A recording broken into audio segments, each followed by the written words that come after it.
ডিসেম্বরের মধ্যে জাতীয় নির্বাচন হতে হবে, মান অভিমানের সুযোগ নেই বলছেন তারেক রহমান। রাস্তায় নামলে ইউনূস সাহেব ২৪ ঘন্টাও থাকতে পারবেন না বলছেন গয়েশ্বর। হাসিনাকে ট্রাইব্যুনালে হাজির হতে পত্রিকায় বিজ্ঞপ্তি দেওয়ার নির্দেশ। এবং সর্বশেষ জানাবো, পদত্যাগ করতে ৫ই আগস্ট শেখ হাসিনার পা ধরেছিলেন শেখ রেহানা। এতক্ষণ শুনছিলেন সংবাদ শিরোনাম, এবারে বিস্তারিত। তবে তার আগে অনুরোধ থাকবে আমাদের চ্যানেলটি সাবস্ক্রাইব করে বেল আইকনটি ক্লিক করুন। ডিসেম্বরের মধ্যে জাতীয় নির্বাচন হতে হবে, মান অভিমানের সুযোগ নেই বলছেন তারেক রহমান। বিএনপি ভারপ্রাপ্ত চেয়ারম্যান তারেক রহমান বলেছেন, এবছরের ডিসেম্বরের মধ্যেই দেশে জাতীয় নির্বাচন অনুষ্ঠিত হতে হবে। সরকার অবশ্যই জনগণের কথা শুনতে এবং তাদের ন্যায্য দাবি মানতে বাধ্য। এখানে সরকারের মান অভিমান কিংবা রাগ বিরাগের কোনো সুযোগ নেই। তিনি বলেন, হুমকি ধমকি উপেক্ষা করে নাগরিকদের সরকারের গঠনমূলক সমালোচনা জারি রাখতে হবে। প্রত্যেক নাগরিককে নিজের অধিকার প্রতিষ্ঠার দাবিতে সোচ্চার থাকতে হবে। দেশের জনগণ অন্তর্বর্তীকালীন সরকারের করুণার পাত্র নয়। তারেক রহমান বলেন, অন্তর্বর্তীকালীন সরকার প্রধানের সঙ্গে দেখা করে রাজনৈতিক দলগুলো আবারও জাতীয় নির্বাচনের তারিখ তথা সুস্পষ্ট দিনক্ষণ ঘোষণার দাবি জানিয়েছেন। বিএনপির দাবি, আগামী ডিসেম্বরের মধ্যে জাতীয় নির্বাচন অনুষ্ঠিত হতে হবে। তিনি বলেন, জাতীয় নির্বাচন অনুষ্ঠানের লক্ষ্যে জনপ্রশাসন ও আইন শৃঙ্খলা বাহিনীর প্রয়োজনীয় সংস্কারের জন্য অন্তর্বর্তী সরকারের প্রতি আমরা সর্বাত্মক সমর্থন অব্যাহত রেখেছি। অন্তর্বর্তীকালীন সরকার প্রধানের নেতৃত্বে জনগণ অবিলম্বে দেশের ইতিহাসে সবচেয়ে অবাধ ও নিরপেক্ষ একটি জাতীয় নির্বাচন দেখতে পাবে বলে আমি প্রত্যাশা রাখছি। বিএনপির ভারপ্রাপ্ত চেয়ারম্যান তারেক রহমান বলেছেন, এই বছরের ডিসেম্বরের মধ্যেই দেশে জাতীয় নির্বাচন অনুষ্ঠিত হতে হবে। সরকার অবশ্যই জনগণের কথা শুনতে এবং তাদের ন্যায্য দাবি মানতে বাধ্য। এখানে সরকারের মান অভিমান কিংবা রাগ বিরাগের কোনো সুযোগ নেই। তিনি বলেন, হুমকি ধমকি উপেক্ষা করে নাগরিকদের সরকারের গঠনমূলক সমালোচনা জারি রাখতে হবে। প্রত্যেক নাগরিককে নিজের অধিকার প্রতিষ্ঠার দাবিতে সোচ্চার থাকতে হবে। দেশের জনগণ অন্তর্বর্তীকালীন সরকারের করুণার পাত্র নয়। তারেক রহমান বলেন, অন্তর্বর্তীকালীন সরকার প্রধানের সঙ্গে দেখা করে রাজনৈতিক দলগুলো আবারও জাতীয় নির্বাচনের তারিখ তথা সুস্পষ্ট দিনক্ষণ ঘোষণার দাবি জানিয়েছেন। বিএনপির দাবি, আগামী ডিসেম্বরের মধ্যে জাতীয় নির্বাচন অনুষ্ঠিত হতে হবে। তিনি বলেন, জাতীয় নির্বাচন অনুষ্ঠানের লক্ষ্যে জনপ্রশাসন ও আইন শৃঙ্খলা বাহিনীর প্রয়োজনীয় সংস্কারের জন্য অন্তর্বর্তী সরকারের প্রতি আমরা সর্বাত্মক সমর্থন অব্যাহত রেখেছি। অন্তর্বর্তীকালীন সরকার প্রধানের নেতৃত্বে জনগণ অবিলম্বে দেশের ইতিহাসে সবচেয়ে অবাধ ও নিরপেক্ষ একটি জাতীয় নির্বাচন দেখতে পাবে বলে আমি প্রত্যাশা রাখছি। তারেক রহমান বলেন, হঠাৎ করেই এনবিআর সংস্কার অর্থনীতির জন্য ভালো নয়। অন্তর্বর্তীকালীন সরকারকে নিয়মমাফিক বাজেট ঘোষণা করতে হবে। অতীত অভিজ্ঞতায় দেখা গিয়েছে, প্রতি বছর জাতীয় বাজেট বাস্তবায়নের ক্ষেত্রে ঘাটতি বাজেট হচ্ছে মূল প্রতিবন্ধকতা।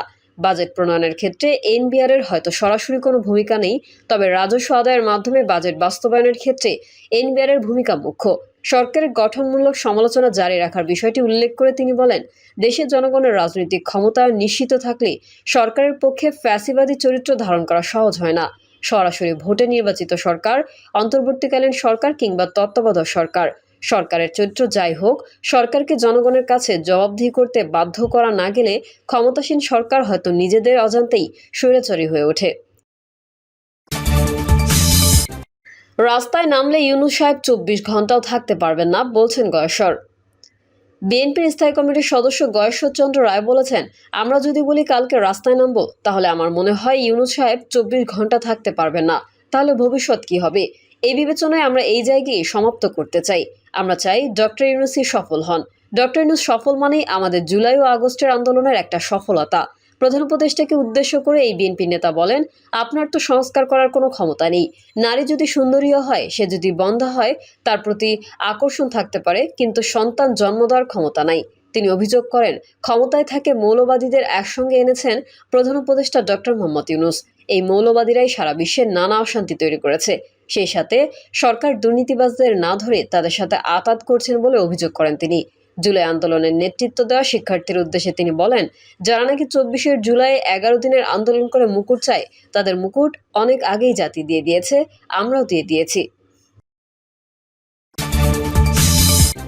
হাসিনাকে ট্রাইব্যুনালে হাজির হতে পত্রিকায় বিজ্ঞপ্তি দেওয়ার নির্দেশ।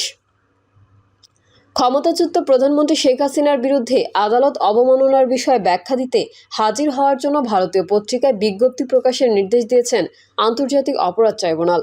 আগামী 7 দিনের মধ্যে একটি বাংলা ও একটি ইংরেজি দৈনিকে এই সংক্রান্ত বিষয়ে বিজ্ঞপ্তি প্রকাশ করতে রোববার এই নির্দেশ দেন আদালত। রোববার প্রসিকিউশন জানান, 226 জনকে হত্যার লাইসেন্স পেয়ে গেছে বক্তব্যের জন্য শেখ হাসিনা সহ দুজনকে হাজির হতে পত্রিকায় বিজ্ঞপ্তি দেওয়ার নির্দেশ দিয়েছিলেন আন্তর্জাতিক অপরাধ ট্রাইব্যুনাল। ট্রাইব্যুনালে আজ আনুষ্ঠানিক একটি অভিযোগ দাখিল করেছে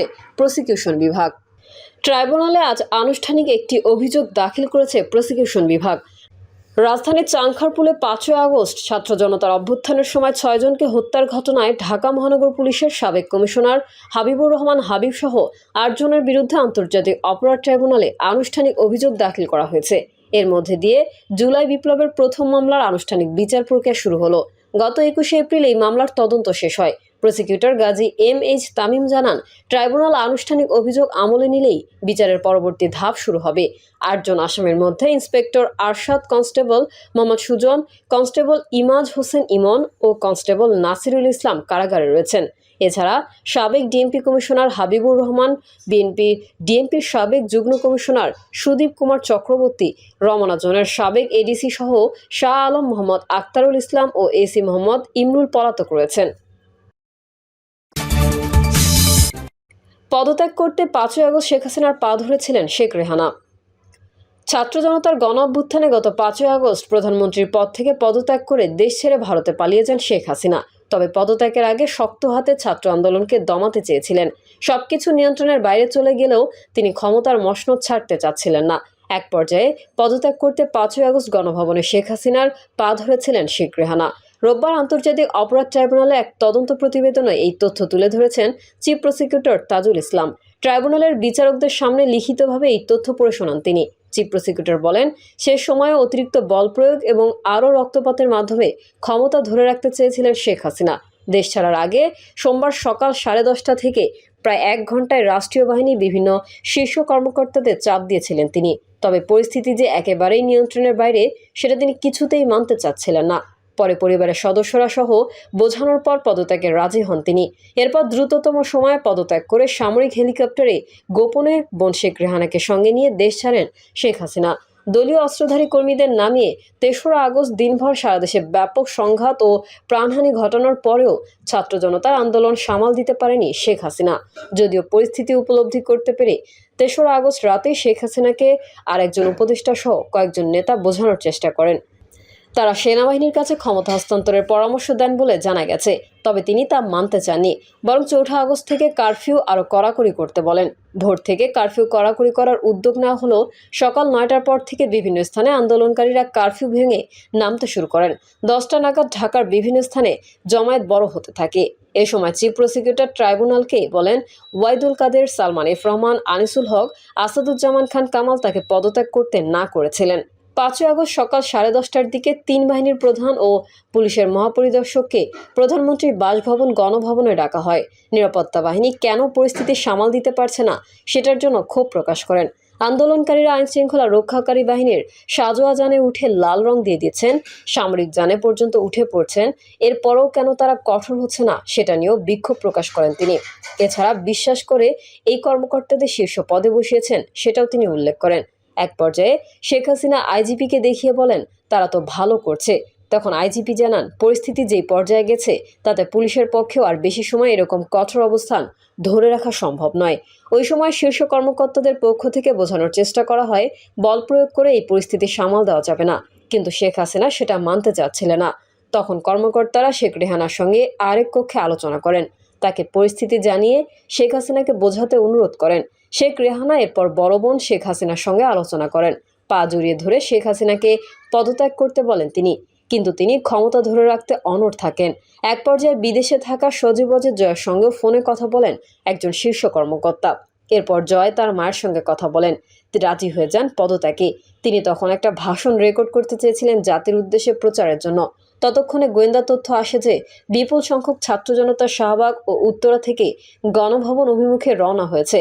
দূরত্ব বিবেচনায় 45 মিনিটের মধ্যে শাহবাগ থেকে গণভবনে আন্দোলনকারীরা চলে আসতে পারে বলে অনুমান করা হয়। ভাষণ রেকর্ড করতে দিলে গণভবন থেকে বের হওয়ার সময় নাও পাওয়া যেতে পারে। এরপর ছোট বোন রেহানাকে নিয়ে তেজগাঁওয়ের পুরনো বিমানবন্দরে হেলিপ্যাডে আসেন শেখ হাসিনা।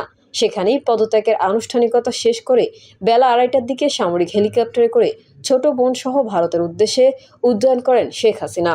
ইন্ডিয়া টুডের এক খবরে বলা হয়, শেখ হাসিনা নয়াদিল্লির কাছের গাজিয়াবাদে ভারতীয় সেনাবাহিনীর হিন্দন বিমান ঘাঁটিতে দেশটির স্থানীয় সময় 5টা 36 মিনিটে অবতরণ করেন। ভারতের সেনাবাহিনীর এক কর্মকর্তা তাকে স্বাগত জানান। সেখান থেকে তিনি লন্ডনে যেতে পারেন বলে জানা গেছে। তাজুল ইসলাম আরও বলেন, আওয়ামী লীগের সভাপতি শেখ হাসিনা টানা চতুর্থবারের মতো প্রধানমন্ত্রী হিসেবে শপথ নেন গত বছরের 11ই জানুয়ারি। এর আগে 1996 সালে সপ্তম জাতীয় সংসদ নির্বাচনের মাধ্যমে তিনি প্রধানমন্ত্রী হিসেবে দায়িত্ব পালন করেন। 2001 সালের নির্বাচনে ভোটে বিএনপি জয়ী হলেও আওয়ামী লীগ বিরোধী দলে যান, যখন সংসদের বিরোধী দলীয় নেত্রী হন শেখ হাসিনা। প্রিয় দর্শক, এই ছিল এখনকার সর্বশেষ সংবাদ। আপডেট হওয়া সংবাদ পেতে চ্যানেলটি সাবস্ক্রাইব করে বেল আইকনটি ক্লিক করুন। কমেন্টে আপনার মতামত জানিয়ে আমাদের সাথেই থাকুন। ধন্যবাদ সবাইকে। আল্লাহ হাফেজ।